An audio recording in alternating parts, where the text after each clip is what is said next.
Avez-vous déjà entendu parler des anges déchus? Selon la Bible, les anges sont des êtres puissants créés par Dieu, mais beaucoup se sont rebellés et ont été expulsés du ciel. Certains d'entre eux sont venus vivre sur terre, ont pris une forme humaine et ont même eu des relations avec des femmes. Mais au fait, que leur est-il arrivé? Où sont situés ces anges de nos jours? Regardez cette vidéo jusqu'à la fin. Je vais tout vous révéler à leur sujet. Pour comprendre la localisation des anges déchus, nous devons d'abord découvrir quelques informations à leur sujet, et la première que nous avons à ce sujet se trouve dans le livre de la Genèse, chapitre 6, versets 1 à 4. Voici ce qui est écrit. Lorsque les hommes eurent commencé à se multiplier sur la face de la terre, et que des filles leur furent nées, les fils de Dieu virent que les filles des hommes étaient belles, et ils en prirent pour femmes parmi toutes celles qu'ils choisirent. Alors l'Éternel dit, « Mon esprit ne restera pas à toujours dans l'homme, car l'homme n'est que chair, et ses jours seront de 120 ans. » Les géants étaient sur la terre en ces temps-là, après que les fils de Dieu furent venus vers les filles des hommes, et qu'elles leur eurent donné des enfants.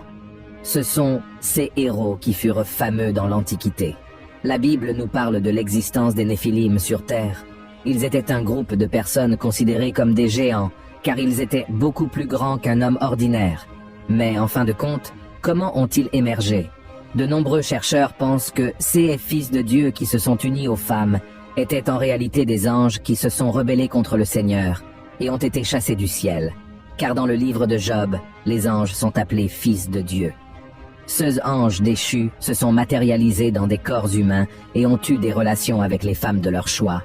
Mais ce type d'union déplaisait à Dieu, car cela désobéissait à son commandement selon lequel la femme devait se marier avec un homme.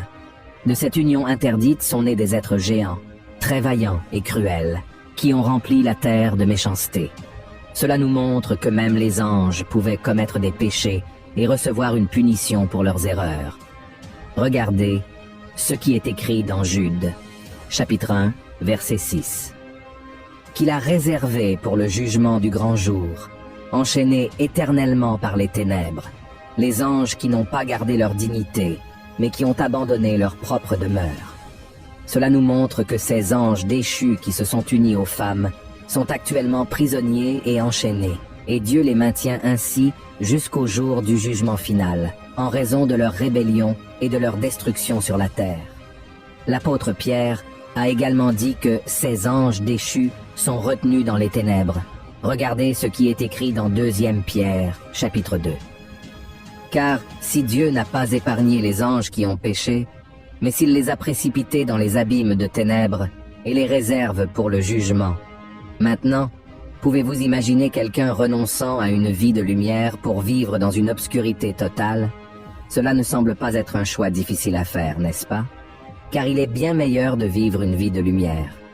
Cependant, de nombreuses personnes préfèrent parfois vivre une vie de péché et de désobéissance envers Dieu, oubliant qu'elles renoncent à une vie éternelle pour entrer dans l'abîme des ténèbres.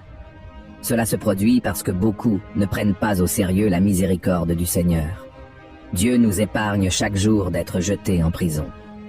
Il nous montre le chemin pour revenir à lui, mais malheureusement, beaucoup préfèrent se rebeller contre lui et contre sa parole, et comme nous le savons déjà, cela ne finira pas bien. La Bible dit dans Jean chapitre 3, verset 19, que la lumière est venue dans le monde, et cette lumière, c'est Jésus, mais les hommes ont aimé les ténèbres plutôt que la lumière, car leurs œuvres étaient mauvaises, et ils n'ont pas voulu se repentir. Alors, frères et sœurs, que cela nous serve d'avertissement à tous, amen, et en plus de ces anges maléfiques qui sont actuellement emprisonnés, il y a aussi les autres anges qui se sont rebellés contre Dieu aux côtés de Lucifer, et ils ont été chassés du ciel. Voyez ce que dit la Bible. Te voilà tombé du ciel, astre brillant, fils de l'aurore. Tu es abattu à terre, toi, le vainqueur des nations. Tu disais en ton cœur, je monterai au ciel, j'élèverai mon trône au-dessus des étoiles de Dieu, je m'assiérai sur la montagne de l'assemblée, à l'extrémité du septentrion. Je monterai sur le sommet des nues, je serai semblable au Très-Haut. Lucifer était un ange de lumière, mais il a péché en laissant l'orgueil dominer son cœur et en désirant être plus grand que Dieu. Ainsi, il est devenu Satan, ce qui signifie adversaire. Dans le livre d'Ézéchiel, chapitre 28, la Bible affirme qu'on a trouvé la méchanceté et la violence dans son cœur, nous montrant que même les anges avaient le libre arbitre et la sagesse. Mais ils ont choisi de ne pas écouter Dieu et ont cédé à l'orgueil, se rebellant contre lui. La Bible affirme que Satan a réussi à diriger un tiers des anges célestes, mais ils ont été expulsés et jetés sur la terre, devenant des anges déchus. Maintenant, où sont-ils?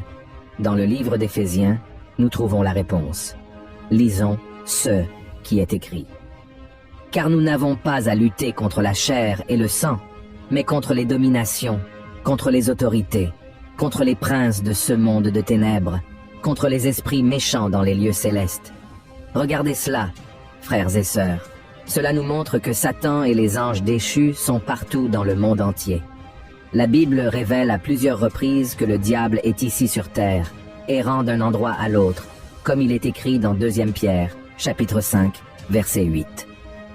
De plus, ils habitent dans les régions célestes, et beaucoup croient qu'ils habitent également sur les planètes autour de nous, venant sur terre. Ceux démons qui habitent dans les régions célestes lancent des flèches enflammées contre nous et dans nos pensées, en plus d'essayer d'empêcher les bénédictions de nous parvenir par le biais des anges. Dans le livre de Daniel, chapitre 10, verset 13, il est dit qu'un ange a été empêché par Satan pendant 21 jours de transmettre une révélation à Daniel, jusqu'à ce que l'ange Michel vienne et l'aide. Frères et sœurs, il y a une leçon puissante que nous pouvons apprendre de tout cela. Dieu montre que même les anges n'ont pas été épargnés par la punition pour leurs actes. Et s'il n'a même pas épargné les anges qui étaient à Zeus côté, je suppose qu'il n'épargnera pas une génération qui ne veut même pas savoir de Dieu. Nous savons que le Seigneur nous a donné le libre arbitre pour choisir comment nous voulons vivre nos vies. Si nous choisissons de vivre en obéissance au Seigneur et à Zeus enseignement, nous recevrons certainement tout. Ce qu'il nous a promis, y compris une vie à Zeus côté, pour toute l'éternité. La Bible dit dans Éphésiens, chapitre 2, que le salut est par la grâce, par la foi en Jésus, et non par nos bonnes œuvres. Tout ce que nous devons faire, c'est nous repentir et croire que Christ est mort et ressuscité pour nous sauver. Dans 2 Pierre, chapitre 2, verset 9, il est écrit que Dieu sait comment délivrer les justes de l'épreuve et, en même temps, maintenir les impies en punition pour le jour du jugement, c'est-à-dire ceux qui refusent de se repentir et de suivre Jésus. Cela signifie que Dieu connaît le cœur de chaque personne et ses actions. Il sait qui obéit à sa parole et qui désire vraiment vivre à ce côté. Mais lorsque quelqu'un décide de rejeter les enseignements du Christ et d'ignorer son sacrifice sur la croix, son destin sera certainement celui des ténèbres et des prisons éternelles. Alors, mon cher frère et ma chère sœur, acceptez aujourd'hui l'invitation du Seigneur et cherchez à marcher dans la lumière avec Jésus chaque jour. Vous verrez que c'est la meilleure décision qu'une personne puisse prendre dans la vie. Amen. Si vous avez aimé ce message, partagez-le sur WhatsApp, sur Facebook.